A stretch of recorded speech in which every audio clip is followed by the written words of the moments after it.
હવે એક કથા મારે આપને કહેવા જવી છે, મા અને દીકરાનો પ્રેમ. ગઈકાલે માતૃ દિવસ ગયો, હવે તમને મા અને દીકરાના પ્રેમની કથા, એટલે કૃષ્ણ જ્યારે ગોકુળથી મથુરા જાય ત્યારે માની વ્યથા શું હોય છે એની કથા. સાઈડ ફ્લિપ બંધ થઈ ગયા છે આ બાજુ, જો તો જરા. હાલો,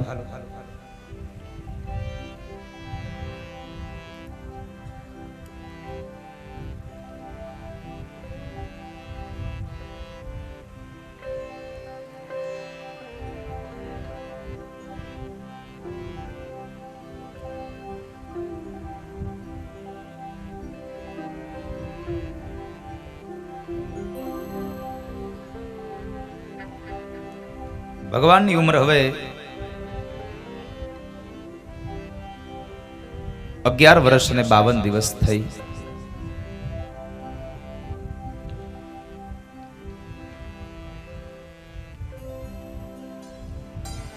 એ ઉંમરમાં આ બાજુ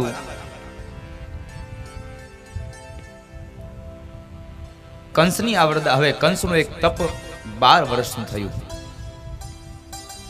અને આપણો એક શાસ્ત્ર કહે છે, આપણો ધર્મ કહે છે કે 12 વર્ષનો એક યોગ થાય ને એટલે એક મહાયુગ થયું. એ મહાયોગ થયો અને એ યોગમાં તમે કરેલું જે તપ છે એ તપનું ફળ તમને ભગવાન આપતા હોય છે. 12 વર્ષનો એક યોગ.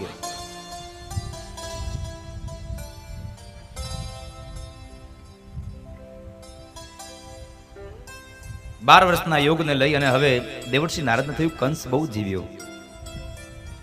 નારદ આવ્યા છે.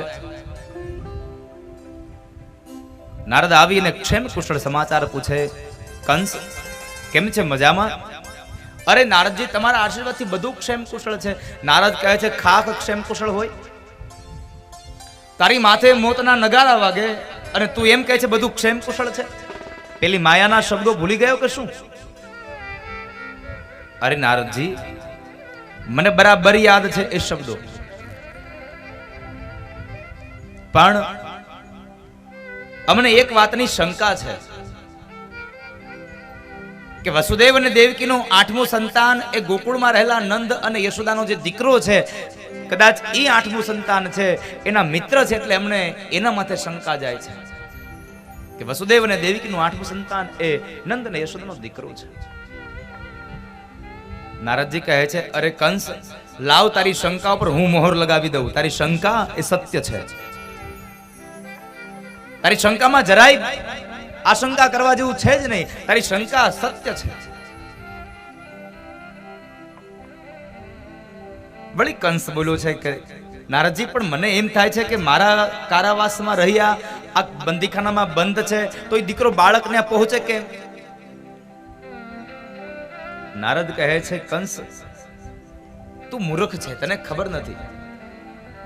તું થોડો રોજના માટે કારાવાસમાં બેઠો રહેવાનો હતો. ત્યાં તારા સૈનિકો છે. હવે કદાચ કારાવાસના એ દરવાજાના લગાવેલા તાળાની ચાવીઓ તારા સૈનિક પાસે છે અને કદાચ રાત્રિના સમયે તારા જ સૈનિકોએ દરવાજા નહીં ખોલી દીધા હોય, એની શું ખાતરી? અહીંયા તો સાહેબા કોઈનો ભરોસો કરવા જેવું છે નહીં.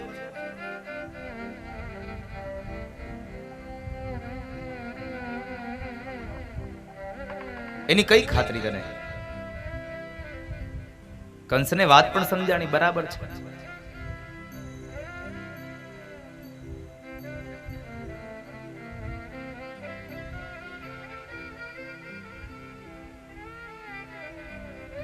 અને દિનકર જોશી એમ લખે છે કે યાદવો જે મથુરાની અંદર જ્યારે વસુદેવ અને દેવકીને કેદ કર્યા ત્યારે એમાંના જે સૈનિકો હતા એમાં યાદવો હતા, અને એ જ યાદવોએ કૃષ્ણને પણ બચાવી શકાય હોય છે. આવું દિનકર જોશી લખે છે કે એ જ કૃષ્ણને એ યાદવોએ કદાચ કારાવાસમાંથી લઈ અને ગોકુળ સુધી પહોંચાડવામાં મદદ પણ કરી હોય. પણ સાહેબ, સમય છે ને, સમયનો સૌને માન હોય, સમયનું સૌને ભાન હોય, સમયની સૌને મર્યાદા હોય, સમયનું સૌને ગર્વ હોય. દિનકર જોશી એમ કહે છે કે કદાચ જ્યારે કૃષ્ણનો જન્મ થયો ત્યારે એના એ જ યાદવોએ કદાચ કૃષ્ણને લઈ અને બહાર ગોકુળ માટે મદદ કરી હશે, પણ એના એ જ યાદવોએ જ્યારે કૃષ્ણ મથુરામાં આવ્યા ને તો 14 વર્ષ પછી એના એ જ યાદવો બોલ્યા હતા કે કૃષ્ણ તમે હવે મથુરા છોડી દો, કારણ કે તમે મથુરામાં રહ્યો છો ને એટલે મથુરામાં આપત્તિ આવે છે. એના એ જ યાદવો. આ તો માણસ છે સાહેબ. સ્વાર્થ હોય તો મીઠા લાડવા ખવડાવે ને સ્વાર્થ પતી જાય ને તો ખાટી છાશ પણ ન આપે. ગાસ સંબંધી છે. નારદે મહોર લગાવી અને કંસને તૈયાર કર્યો. હવે કંસે સભા ભરી છે, બધાને બોલાવ્યા છે કે ભાઈઓ આપણી જે શંકા હતી એ શંકા સત્ય બની છે, હવે શું કરવું? હવે કંસના મિત્રો એની જેવા જ હોય, નહીં તો કોઈક તો એવી સારી સલાહ આપે ને કે તમને ખબર છે કે ચાલો આપણી શંકા છે કાળ છે તો કાળ ભલે દૂર રહ્યો, પણ કંસના મિત્રો કંસ જેવા બધા એને નજીક બોલાવવાના પ્રયત્નો કરે છે. એકમાત્ર નિર્ણય લેવાયો કે આપણે ધનુષ્ય યજ્ઞ કરીએ અને એ ધનુષ્ય યજ્ઞની અંદર કૃષ્ણને અહીંયા તેડાવીએ અને અહીંયા આપણા કુલિયા પેઢ હાથી દ્વારા એને મરાવી નાખીએ. કદાચ એનાથી બચી જાય તો 4 મલો છે, ચાણુર, મુષ્ટિક, શલ અને તોષલ. આ 4 મલો દ્વારા પણ એને મરાવી નાખીએ. યોજના તૈયાર થઈ ગઈ. બ્રાહ્મણોને બોલાવ્યા, બ્રાહ્મણોએ શુભ મુહૂર્ત આપ્યું. બધી તમામ તૈયારી થઈ ગઈ, કુમકુમ પત્રિકાઓ લખાઈ ગઈ. પણ હવે એક વાત આવીને ઊભી રહી. મથુરામાં એવો આબરૂદાર વ્યક્તિ કોણ કે જે પત્રિકા લઈ અને ગોકુળમાં જાય અને ત્યાંથી નંદ બાબાના છોકરાઓને અહીંયા લઈ આવે? નંદ બાબા એના છોકરાઓને હારે મોકલે એવો આબરૂદાર વ્યક્તિ કોણ? અને આ દુનિયામાં બધી જ વસ્તુ કમાવી બહુ સહેલી છે, આબરૂ કમાવીને બહુ અઘરી છે. ઇજ્જત કમાવી બહુ અઘરી છે. અને એક વાત ખાસ યાદ રાખજો કે તમે જીવનમાં પૈસા અનેક વખત કમાઈ શકશો, અનેક વખત ગુમાવી શકશો, પણ આબરૂ એક જ વખત કમાવાની ને એક જ વખત ગુમાવવાની, પછી જિંદગીમાં આબરૂ ન મળે સાહેબ. એક જ વખત તમે આબરૂને કમાવી શકો. નથી કહેતા ઘણા વખત આપણે એલા ભલા માણસ થોડીક તો રહેમ રાખ, મારી આબરૂ માથે શું કામ હાથ મૂકે છે? મારી આબરૂ માથે શું કામ હાથ મૂકે છે? આ દુનિયામાં બધી વસ્તુ તમે વારંવાર કમાઈ શકો, વારંવાર મેળવી શકો, પણ એકમાત્ર ઇજ્જત એવી છે કે એક જ વખત જિંદગીમાં ઇજ્જત આવે અને એક જ વખત જાય. મળી દુનિયામાં પછી નાસી ગયાથી શું? આ દુનિયામાં તમને બદનામી મળે પછી તમે ગમે ત્યાં જાઓ, એ બદનામીને તમે છુપાવી શકો?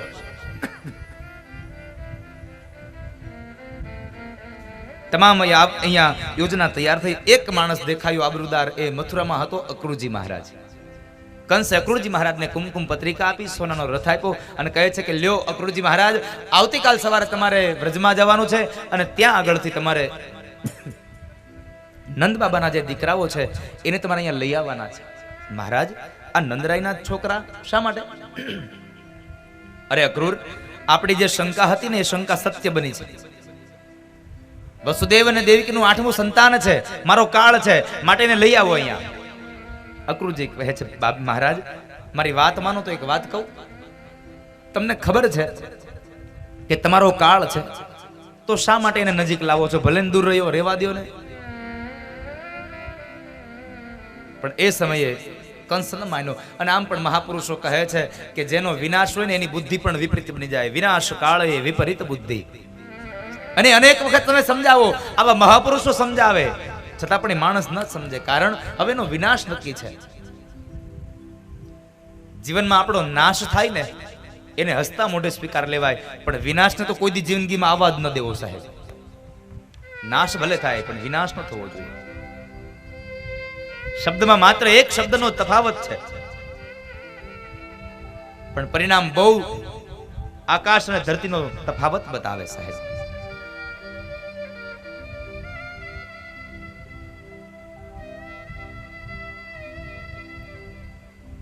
અક્રૂરજી મહારાજ સમજાવે પણ કંસ ન સમજ્યો અને કહે છે મારી આજ્ઞાનું પાલન કરો, મારે તમારા સલાહની જરૂર નથી. અક્રૂરજી મહારાજ પોતાના ઓરડામાં ગયા. કંસ પોતાના રાજમહેલમાં ગયો છે. અક્રુજી મહારાજ વિચાર કરે છે, શું કરું, જાઉં ન જાઉં, જઈશ અને બાળકોને લઈ આવીશ અને કદાચ બાળકોને મારી નાખશે તો હું બાળ હત્યાનો અધિકારી બનીશ, પાપનો ભાગીદાર બનીશ. પણ અંતે નક્કી કર્યું કે અહીંયા અમારે કંસના હાથે મરવું એના કરતા જઈને બાળકોને વાત કરી દઉં, પછી બાળકોને જે કરવું હોય તે કરે. સવારમાં અક્રુજી મહારાજ રથને લઈને નીકળ્યા છે. આખો દિવસ એ રથ ચલાવતા ચલાવતા સાંજના સમય બરાબર વ્રજમાં પહોંચે છે અને વ્રજમાં જ્યાં અંદર પ્રવેશ કર્યો તો વ્રજના ગોંદરાની અંદર એ આંગણામાં ભગવાન કૃષ્ણના ચરણારવિંદ જોયા. એટલે અક્રુજી મહારાજ રથમાંથી નીચે ઉતરી અને એ ભૂમિમાં આળોડતા આળોડતા આવ્યા છે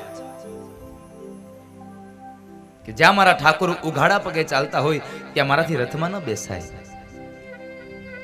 એ સમય બે ભાઈઓ આંગણામાં રમે છે. અક્રુજી મહારાજને જોઈ ગયા છે એટલે અક્રુજી મહારાજને જઈને ઉભા કરે છે. કાકા શું કરો છો, ઉભા થાવ તમે. બે ભાઈઓ એક એક હાથ પકડી અને અક્રુજી મહારાજને લઈ જાય છે. આંગણામાં જઈને અવાજ કર્યો, મૈયા, ઓ બાબા, જો તો ખરા કોણ આવ્યું છે આપણા ઘરે. નંદ અને યશોદા એકદમ દોડતા આંગણામાં આવ્યા છે. ઓસરીની કોરે આવીને જોયું તો અક્રુજી મહારાજ, ઓહો, પધારો પધારો અક્રુજી મહારાજ, આજ અમારા ભાગ્ય ઉગડી ગયા, તમારા જેવા અતિથિ મારા આંગણે પધાર્યા, પધારો આપ. અક્રુજી મહારાજની આગતા સ્વાગતા કરી છે.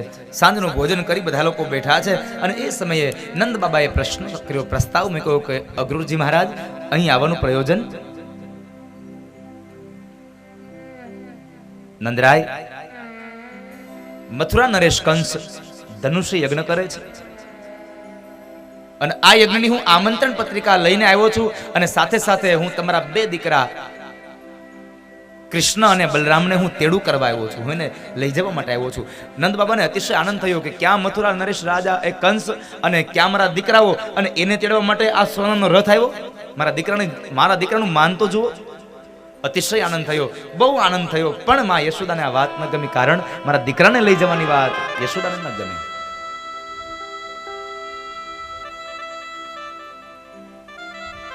યશોદાએ નંદ બાબાને કહે છે, નંદરાય, તમારે જાવું હોય તો તમે જાજો, સાથે બલરામને લઈ જાજો, ગામના ગોવાળોને લઈ જાજો, મારો કનૈયો તમારી હારે મથુરા નહીં આવે. અરે યશોદા, તમે જુઓ તો ખરા, ક્યાં મથુરા નરેશ કંસ અને ક્યાં આપણા દીકરાઓ. હવે એને લેવા માટે, તેડું કરવા માટે જો સોનાનો રથ આવતો હોય તો આપણે આપણા દીકરાઓને જવા દેવા જોઈએ. યશોદા એકના બે ન થયા, બહુ અંતે પ્રયત્નોના અંતે નંદ બાબાએ યશોદાને સમજાવ્યા છે, યશોદાને સાંત્વના કર્યા છે. ત્યારબાદ નંદરાય કહે છે, કનૈયા, અતિથિને એના ભવનમાં લઈ જાઓ, ઓરડામાં લઈ જાઓ, કારણ એ સવારના નીકળ્યા છે, એ થાકી ગયા હશે, થાક લાગ્યો હશે, એને લઈ જાઓ તમે. અને એ સમયે અક્રુજી મહારાજને લઈ અને ભગવાન કૃષ્ણ દાઉજી મહારાજ બે જાય અતિથિ ભવનમાં. કાકા, અહીં આરામ કરો. ભગવાન બે હાથ ભગવાન પાસે જોડીને અક્રૂર બોલ્યા છે, પ્રભુ, મારે આપણે એક વાત કરવી છે. મથુરાની અંદર ધનુષ્ય યજ્ઞ છે, વાત બરાબર છે, પણ નાથ, ધનુષ્ય યજ્ઞનો મુખ્ય હેતુ કંઈક બીજો છે. આટલી વાત કરીને અક્રુજી મહારાજ ચૂપ થયા અને ભગવાન કહે છે, કાકા, તમે એકદમ શાંતવના રાખી અને અહીંયા આરામ કરો, કારણ મને બધી વાતની ખબર છે. તમે આવ્યા ને ત્યાર પહેલા હજી નારદ ગયા છે. નારદ મને કહી ગયા, પ્રભુ, હું મથુરા જઈ આવ્યો છું, મારા ગજા પ્રમાણેનું કામ હું કરી આવ્યો છું, હવે તમારા ગજા પ્રમાણેનું કામ તમારે કરવા જવાનું છે.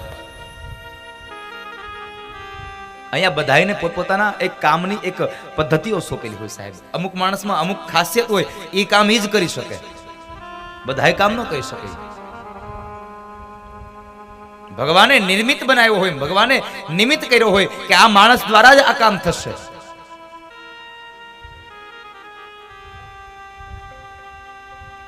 એટલે કાકા, મને બધી વાતની ખબર છે, આપ શાંતિથી આરામ કરો. અક્રૂ કાકાને આરામ કરાવી અને બે ભાઈઓ નીકળ્યા છે. દાઉજી મહારાજ પોતાની પથારીમાં સૂતા અને ભાગવતકાર એમ કહે છે કે ભગવાન કૃષ્ણ માં યશોદાની સાથે સૂતા છે. યશોદાની સાથે સૂતા છે. માના હાથનો તકિયો કરીને ભગવાન સૂતા છે અને માં એ સમયે ભગવાનના કપાળની અંદર ચુંબન કરે અને મસ્તકની અંદર જુલ્ફોની અંદર માં હાથ ફેરવે છે ને થોડીક વાર થઈ જાય ભગવાન પોઢી ગયા છે. પણ આજ માં યશોદાની નિંદ્રા વેરણ બની ગઈ. કારણ એક જ માત્ર વિચાર કરે છે કે સવારનો સૂર્ય ઉદય થશે અને કૃષ્ણ મને છોડીને જતો રહેશે, મારો દીકરો મને છોડીને જતો રહેશે. એક માત્ર વિચારથી આખી રાત યશોદા રડ્યા છે, આખી રાત રડે છે.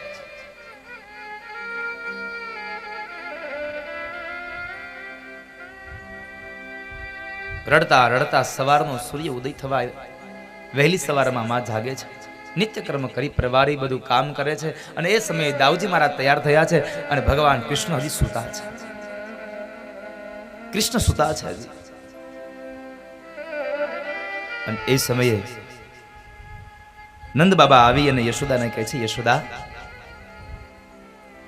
કનૈયાને જગાડો ને, જવાનું મોડું થશે પછી. રોજના સવારે વહેલી સવારમાં માં યશોદા કનૈયાને અવાજ કરે, કનૈયા એ લલ્લા ઉભો થા બાપ, તારે ગાયો ચરાવવા જવાનું છે. પણ આજ માએ એને ન જગાડ્યો, કારણ માને ખબર છે કે જો હું આજ જગાડીશ ને તો કનૈયો મને છોડીને જતો રહેશે. ન જગાડ્યો.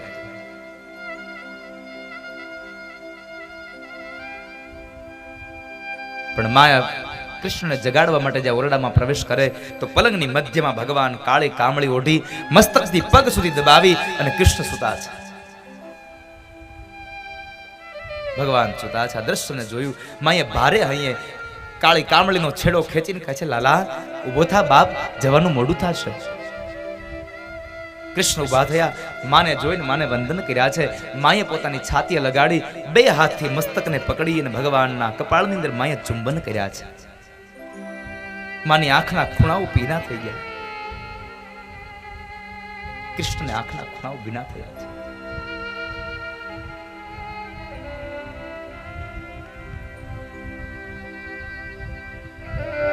લાલા સ્નાન કરી લે બેટા.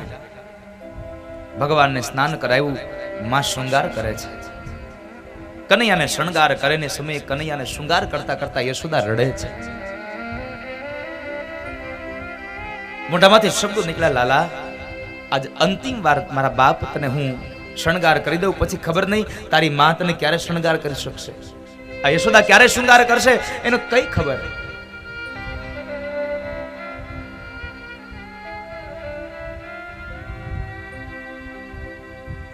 યશોદા રડતા જાય. કનૈયાનો શૃંગાર થયો. ભગવાને અંતમાં પ્રશ્ન કર્યો, માં મારો શૃંગાર થઈ ગયો? હા લલ્લા તારો શૃંગાર થઈ ગયો. માં મારી ગુંજા માલા ક્યાં છે? હજી મારી ગુંજાની માલા ક્યાં છે? માએ ભગવાનના ગળાની અંદર ગુંજાની માલા પહેરાવી છે. મહાપુરુષો કહે છે તમે ભગવાનની ગમે તેટલી શૃંગાર રચો, સોનાના એને ઘરેણા પહેરાવો, સારા સારા વસ્ત્રો પહેરાવો, પણ જ્યાં સુધી ભગવાનના કંઠની અંદર તમે ગુંજાની માલા ન પધરાવો ત્યાં સુધી ભગવાનનો શૃંગાર અધૂરો છે. હજી ભગવાનનો શૃંગાર અધૂરો છે. ભગવાનને ચરણોઠીની માળા બહુ વાલી છે. ભગવાનને ચરણોઠીની માળા પહેરાવે અને ત્યારે જ ભગવાનનો શૃંગાર સંપન્ન બને છે. ભગવાનનો શૃંગાર સંપન્ન બને. ભગવાનને શૃંગાર કરી માં એને શિરામણ કરવા બેસાડે છે. શિરામણ કરવા બેઠા છે. માં પોતાના હાથથી લાલાને જમાડે છે અને માં રડે છે, લે લાલા આજ અંતિમ વાર તને મારા હાથથી જમાડી લઉં, પછી કોણ જાણે તારી માં યશોદા તને ક્યારે જમાડી શકે. આંખમાંથી અશ્રુની ધારા સાથે યશોદા રડે છે. કનૈયો એને સાંત્વના આપતા કહે છે, માં આમ તમે દુખી ન થાવ.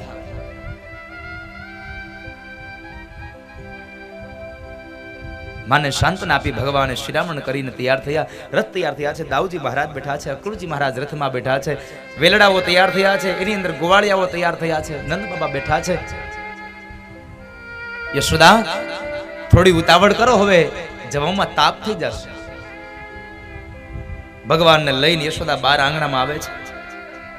બધી ગોપીઓ આવી આંગણામાં ઉભી રહી ગઈ, કારણ વ્રજવાસીઓને ખબર પડી કે આજે કૃષ્ણ જઈ રહ્યો છે. આજ કોઈને નિંદ્રા ન આવી આખી રાત. સૌ લોકો કૃષ્ણના વિયોગમાં જાગે છે. ગોવાળો આવીને ઉભા રહી ગયા છે. નંદ બાબાએ વહેલી સવારમાં ગાયોને નિરણ નીરી છે અને યશોદા આંગણામાં અંદર ભગવાન કૃષ્ણ લઈને આવે છે. રથ તૈયાર થયો એટલે માને વંદન કર્યા છે. માં ચોધા રસોએ ધ્રુસકે ને ધ્રુસકે રડી પડ્યા. કૃષ્ણને બાથ ભીડી અને કનૈયાના ગાલોમાં કપાળમાં ચુંબન કરી કરીને કૃષ્ણને કહે છે, લાલા કનૈયા, માર્ગમાં કોઈને હેરાન ન કરતો લાલા. માર્ગની અંદર નરાઈને તું જરાય તોફાન કરીને હેરાન ન કરતો. હા માં, નહીં કરું હેરાન. લાલા, મથુરાની સ્ત્રીઓને પણ હેરાન ન કરતો. રડતી આંખે માં શિખામણો આપે કૃષ્ણને. કારણ મારો દીકરો દુખી ન થાય, મારું સંતાન દુખી ન થાય.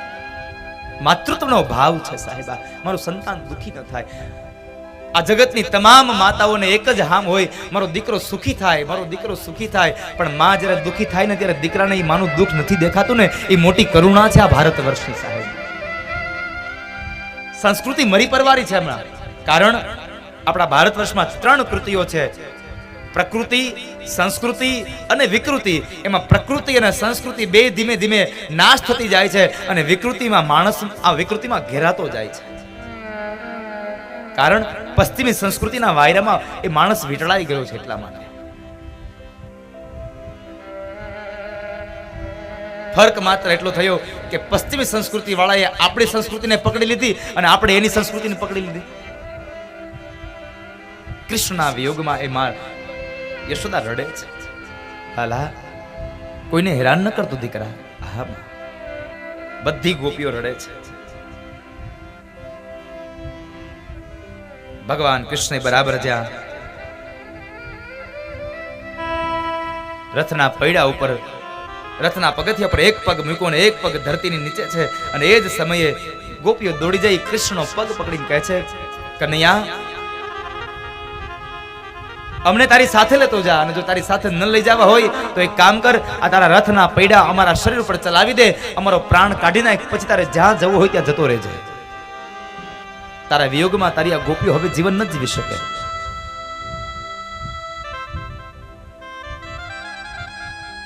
ભગવાન ફરી પાછો પગ નીચે લાવી ગોપીઓને સાંત્વના આપતા કહે છે, ગોપીઓ, આમ દુખી ન થાવ તમે. જ્યાં સુધી પ્રારબ્ધ હતું ને ત્યાં સુધી ભેગા રહી શકાય. અને આ દુનિયામાં એ જ નક્કી છે સાહેબ, જ્યાં સુધી ભાગ્યમાં હોય ને ત્યાં સુધી ભેગું રહેવાનું. કોડિયાની અંદર દિવેલ હોય ને ત્યાં સુધી એ રૂની વાટ મને તમને પ્રકાશ આપે. જેવું દિવેલ પૂરું થઈ જાય ને એટલે સૌના માર્ગે સૌને જવાનું. એમ આ ભાગ્યમાં આ પ્રારબ્ધનું દિવેલ પણ પૂરું થાય એટલે સોઈને વિખુટા પડી જવાનું સાહેબ. એમાં કોઈ સંશય નથી. આ તો પ્રારબ્ધની વાત છે. ભાગ્યમાં હોય તો ભેગું રહી શકાય. ભગવાન સાંત્વના આપતા કહે છે, ગોપીઓ, આમ અધીરા ન બનો. ભગવાન નીચે ઉતરીને ચારેય કોર નજર કરે છે. કૃષ્ણની આંખ કોઈકને શોધી રહી છે. એક ગોપી કહે છે, કનૈયા, શું શોધે છે? કૃષ્ણ કઈ બોલ્યા નથી. બસ માત્ર આંખો બંધ કરી છે. પણ ગોપી ઓળખી ગઈ છે એટલે ગોપી કહે છે, કનૈયા, રાધાને શોધે છે?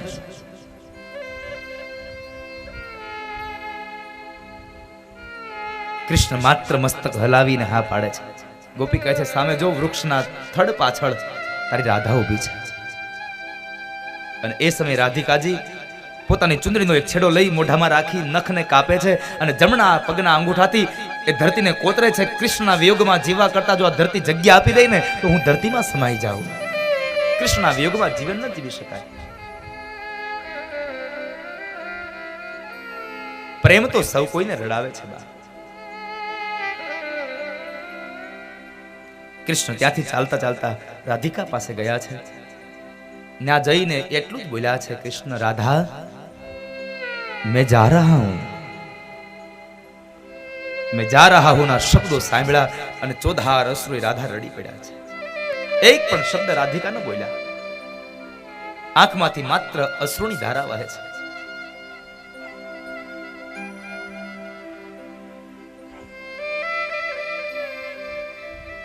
કૃષ્ણ પણ કઈ ન બોલ્યા અને એ સમયે કનૈયાએ પોતાના ખંભેથી કામળીને ઉતારી ઘડી પાડી કેડમાં ખોસેલી બંસરી કાઢી કામળી પર મૂકી અને રાધાના હાથમાં એક કાળી કામળીને વાંસળી આપતા કહે છે, લે રાધા, હવે તારો શ્યામ વાંસળી નહીં વગાડે, તારો કૃષ્ણ હવે વાંસળી નહીં વગાડે.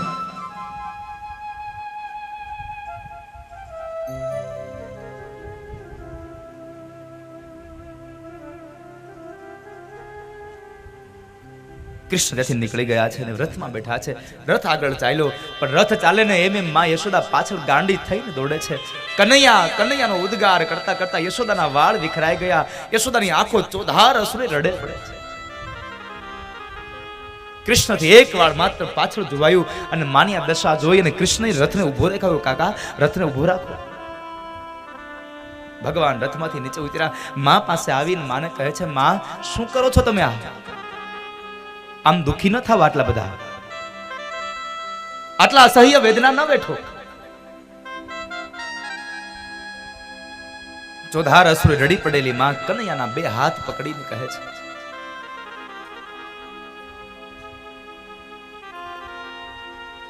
લાલા, મારે તને એક વાત કરવી છે દીકરા.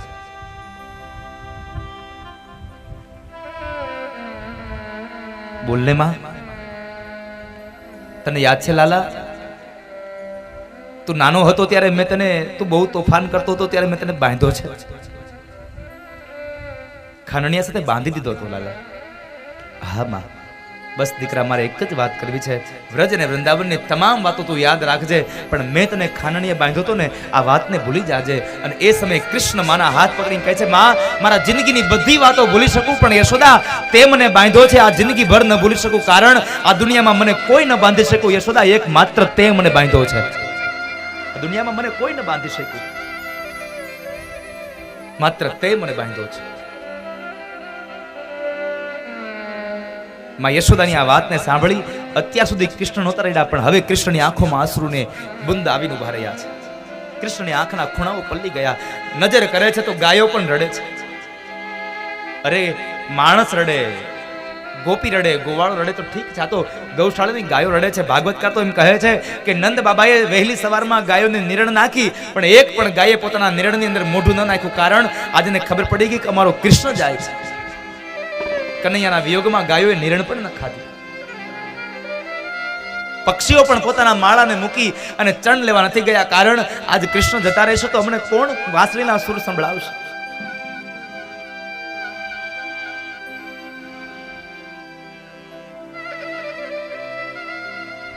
કૃષ્ણની યાદમાં તમામ વ્યક્તિ રડે છે.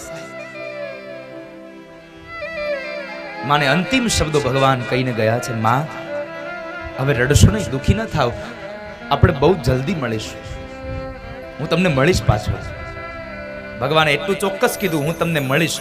ક્યારે મળીશ અને ક્યાં મળીશ આનો કોઈ સંકેત ભગવાને ન આપ્યો. એકમાત્ર વચન આપ્યું, હું તમને મળીશ.